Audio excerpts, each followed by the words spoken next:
The Young and the Restless spoilers. For months, whispers had drifted through Genoa City like faint ghosts from a forgotten past, and Traci's name was always at the center of them. She had vanished quietly, leaving behind only vague explanations about pursuing literary retreats and research in Europe. Nobody pressed her for details because, after all, Traci had always been the abbot who valued peace, the one who chose understanding over confrontation, who turned pain into art instead of scandal. Yet beneath her soft-spoken grace lived decades of heartbreak, of sacrifice, and of a longing she had never quite escaped. That longing had a name, Cane. His supposed death had left her hollow, a wound she refused to display. But when rumors began to spread that Cane was still alive, hiding somewhere far away, living under a new identity, it was as if the old ache in her heart reignited, not with hope, but with dread.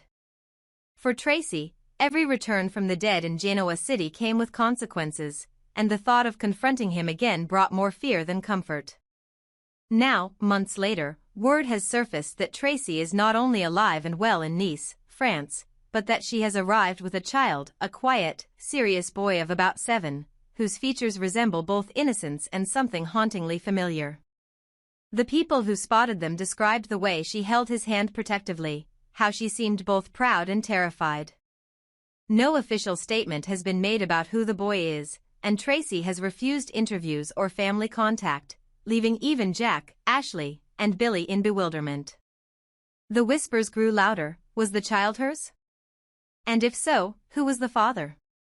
Every clue, every timeline, every calculated silence pointed toward a single impossible truth: the child could be Cane's son. The mere suggestion of that truth rattled Genoa City to its foundation. Traci and Cane's connection had always been an emotional tightrope that most dismissed as one-sided or too gentle to become scandalous. Their bond had formed when both were lonely, both craving forgiveness, both finding in each other a reflection of lost decency in a world addicted to deceit. Cane had been broken by guilt, and Traci, still mourning Colleen, saw in him a chance to heal someone even if she could never heal herself. The idea that something physical had come of that closeness was something the abbots never considered, or refused to.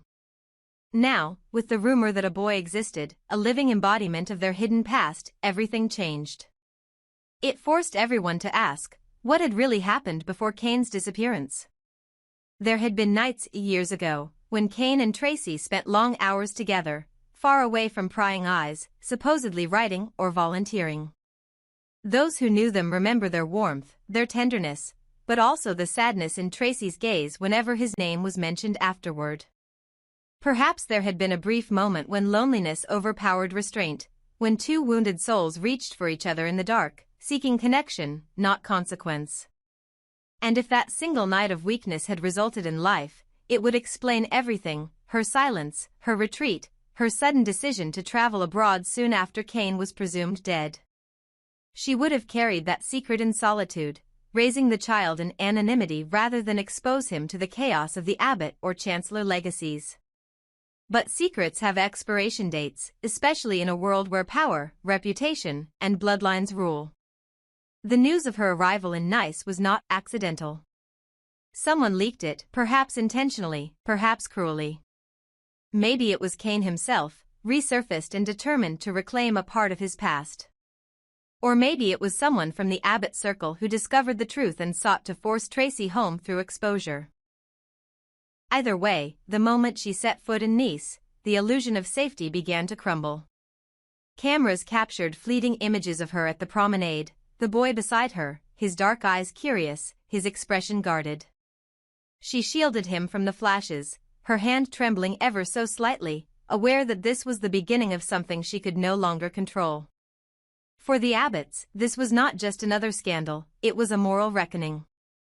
Jack, the eternal patriarch, found himself torn between compassion and disbelief.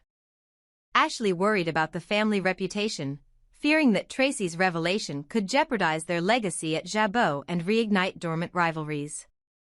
Billy, haunted by his own chaotic past, saw in Traci's silence the same self-destructive nobility he'd once admired in her. But none of them could deny what the resemblance suggested. The boy's face, his mannerisms, his quiet way of observing the world, they bore an echo of Cane's. And that truth was unbearable.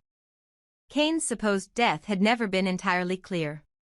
Some claimed he was killed in a deal gone wrong in Australia, others believed he had faked his own death to escape debts, enemies, and heartbreak.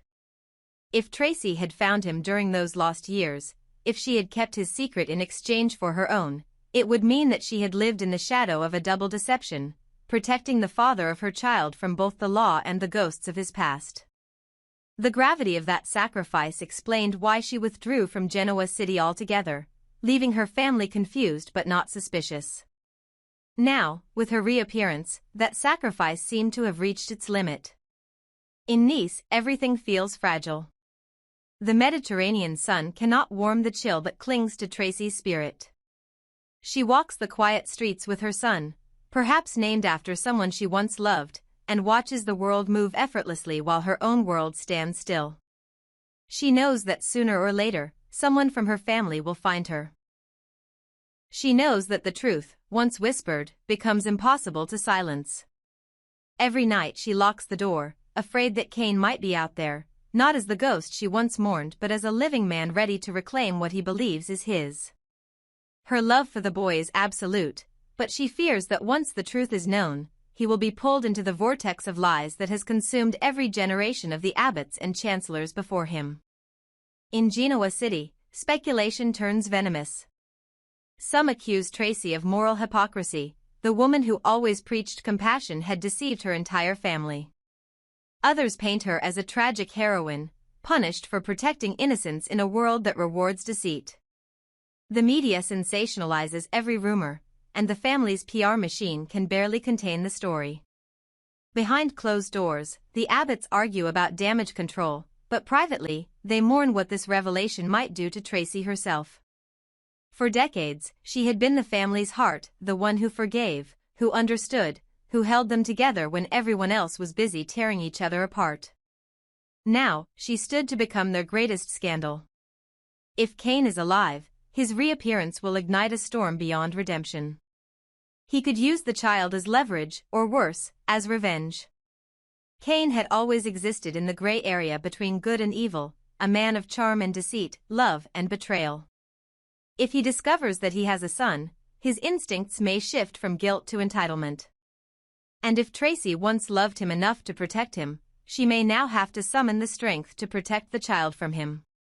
This is what makes the situation so unbearable. Even now, Traci's heart betrays her mind. She still dreams of the man he once pretended to be, while dreading the man he may have become.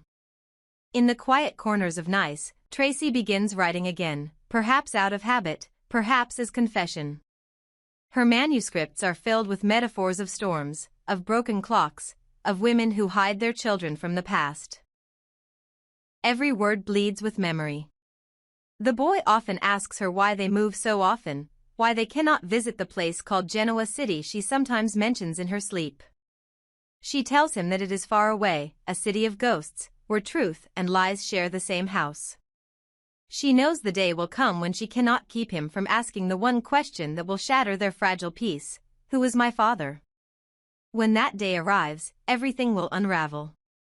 Jack will fly to France, desperate to see his sister and to bring her home. The press will swarm, and the abbot name will be tested like never before. The revelation that the boy is indeed Cane's son will trigger legal, emotional, and corporate battles across continents.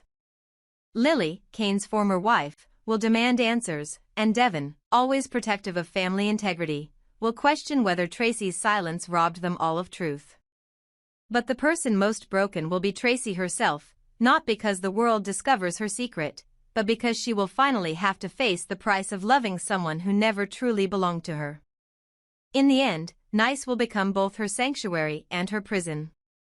The waves against the shore will echo her guilt, her love, her endless cycle of self-forgiveness and regret. Whether she stays or returns, whether she fights or flees, Traci will know one unchangeable truth: that the past cannot remain buried when it breathes in the eyes of a child. And somewhere, perhaps already watching, perhaps waiting for the right moment, Cane will emerge from the shadows. The reunion will not be tender, nor simple. It will be the reckoning of two souls who tried to rewrite destiny and failed. Their story, once gentle and forgotten, will explode again across continents, forcing everyone to choose between loyalty and truth. And when Genoa City finally learns that its quietest abbot has been hiding the most dangerous secret of all, the child of a man thought dead, the calm she once embodied will collapse into chaos, proving once again that in this world, love is never pure, redemption is never complete, and silence is often the loudest confession of them all. For most of her life, Traci had known love as something fleeting, something that arrived gently and left violently, leaving behind only silence and shame. She had been the abbot with the tender heart, the one who loved too deeply, forgave too easily, and never learned to protect herself from the ache that followed every romantic illusion. When Cane entered her world, he did not come as a storm but as a quiet comfort, a man broken enough to understand her solitude, yet strong enough to make her feel alive again. Their connection had not been the kind that burned bright under scandalous light, it was quiet, secret, born from shared loneliness and whispered understanding. He made her smile again, reminded her that she was still capable of passion and not just forgiveness. But the world they lived in was merciless to softness. When whispers about their age difference began, when judgment crept in through polite conversation and disapproving stares, Traci chose to retreat before the cruelty could crush her entirely. Cane begged her to stay, promised that what they had was real, but she knew better than to trust a promise built on borrowed courage. So she walked away, carrying the silent memory of him and something else, deep inside. In the months that followed, Traci's body betrayed the secret her heart had already confessed. She was with child. The realization both terrified and humbled her. At first, she convinced herself it was impossible, a late-life anomaly, something the doctors would dismiss as hormonal confusion. But as the weeks passed, the truth became undeniable. The life inside her was growing, fragile yet determined, demanding that she confront the very past she had buried. She thought of Cane every night, imagined his hands, his voice, his laughter, and wondered whether he would ever know. Yet fear outweighed hope. She knew what his life had become, the chaos, the guilt, the attempts to rebuild, the endless cycle of redemption and relapse. She couldn't add to his burdens or expose the child to the instability that followed him like a shadow. So she chose silence. When Cane disappeared, presumed dead, Traci's grief turned inward, but beneath the mourning was a strange, private peace, the belief that at least now her secret would remain safe forever. She left Genoa City quietly, slipping into a self-imposed exile where motherhood became both her punishment and her salvation. Every moment she spent with her son reminded her that love, however forbidden or fragile, had created something pure. She taught him kindness, humility, the strength to be gentle in a brutal world. He bore the eyes of his father, intelligent, restless, and searching, and every time he smiled, she felt both pride and pain, because his very existence was proof of everything she had tried to hide. Years later, when rumors began to spread that Cane was alive, the walls Traci had built around herself began to tremble. She refused to believe them at first, dismissing the gossip as yet another cruel trick of fate. But when undeniable evidence surfaced, sightings, whispers, financial traces, she realized that her past was coming for her. The man she had loved, the man she had buried, the man who unknowingly had a son, was returning. The question that haunted her now was not whether he would find her, but what he would do when he learned the truth. Cane had always been unpredictable. His love, when it existed, was fierce and consuming, but his fear of consequence often made him run. He was a man who wanted to be good but was addicted to escape. And Traci, more than anyone, understood that kind of brokenness. When Cane finally saw her again, in the crowded streets of Nice, perhaps, or in some quiet cafe near the sea, his reaction was a storm of disbelief, guilt, and accusation. He had been living under a false name, trying to cleanse his past, but the sight of Traci awakened everything he had tried to forget. And when his eyes fell upon the boy beside her, the child who mirrored his own younger self, the truth struck him with the cruelty of destiny. The realization that he had a son, born in his absence, raised without his name, shattered him in ways that neither love nor loss ever had. His first instinct was anger, at Traci, at fate, at himself. How could she have kept this from him? How could she have denied him the right to know, to protect, to love his own flesh and blood? But beneath the fury was something softer, something that frightened him more than rage ever could: responsibility. For a man like Cane, responsibility was a foreign language. He had spent his life running from it, from his mistakes, from his lies, from every moral debt he could never repay. Now, faced with the living proof of his past, he was forced to choose between denial and redemption. Traci, watching him struggle, said nothing. She knew that any plea from her would sound like manipulation. She had made her peace with the consequences of her choices, even if it meant losing everything again. The silence between them was heavy, filled with years of unspoken pain. And as Cane stared into the boy's eyes, he realized what Traci had endured: the loneliness, the fear, the sacrifice. His arrogance crumbled under the weight of it.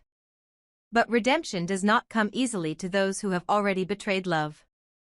The days that followed were tense and uncertain. Cane visited often, sometimes with kindness, sometimes with bitterness. He wanted to know the boy, to claim him, to make up for lost time, yet he resented the reminder of everything he had failed to be. Traci watched him wrestle with his own demons, torn between hope and self-destruction. She wanted to believe he had changed, that he could be the father their child deserved, but she had lived too long in the shadow of disappointment to trust easily. Each time he promised to stay, she could see the hesitation in his eyes, the pull of freedom, the temptation to flee again. The truth is, Cane loved the idea of redemption more than the labor of it. His heart was not cruel, but it was restless. He could play the role of the devoted father for a while, but deep down, the weight of permanence suffocated him. He was built for chaos, for fleeting moments of passion, not for the quiet consistency of family. When reality set in, the legal implications, the family reactions, the emotional responsibility, his charm began to fade into avoidance. He started to withdraw, missing visits, making excuses, disappearing for days. Traci saw it coming long before it happened. She had loved him once because she understood his fragility, but now she pitied it. She knew that the same fear that drove him away from her years ago would soon drive him away from his son. And when it finally did, it was not with dramatic farewell or angry confrontation. Cane simply left. One morning, the messages stopped. His phone went unanswered. The hotel room he had rented was empty. Traci found a brief note, written in haste, full of apologies that meant nothing. He claimed he needed time, that he was not ready to be a father, that his presence would only confuse the child. But Traci knew the truth: he was once again choosing the easier path, escaping the very redemption that could have saved him. For days she could not speak, could not write, could barely breathe. The boy, too young to understand, asked where his father had gone, and she could only say that sometimes people who are lost cannot find their way back. Yet, as much as the abandonment broke her, it did not destroy her. Traci had already lived through too many losses to let this one consume her entirely. In the weeks that followed, she focused on her son, on rebuilding the fragile sense of peace that Cane's reappearance had shattered. She refused to let bitterness take root. Instead, she taught her child what Cane had never learned: the courage to stay, the beauty of forgiveness, the strength of compassion. And though she cried when no one was watching, though she still kept his photograph hidden in a drawer, she knew that this pain, like all others, would eventually transform into purpose. In Genoa City, the whispers continued, of Traci's secret, of Cane's cowardice, of the boy who bore two powerful bloodlines and yet belonged fully to neither. Jack tried to reach out, Ashley tried to reason with her, but Traci stayed in Nice, determined to raise her son away from the noise of scandal. She wrote again, her novels filled with metaphors of absence and rebirth, stories of men who run and women who build strength from solitude. The world read them as fiction, but those who knew her understood. Every word was a confession, every chapter a piece of her heart laid bare. And somewhere, Cane wandered again, perhaps in Australia, perhaps in another European city, still haunted by what he had lost. He would tell himself that leaving was an act of mercy, that Traci and the boy were better off without him, but in truth, it was fear. The kind of fear that only cowards disguise as selflessness. Deep down, he knew that one day the child would grow old enough to ask who his father was, and Traci would have to decide what story to tell. Maybe she would describe Cane as a good man who made mistakes, or maybe she would tell the truth, that some men love deeply but lack the courage to stay.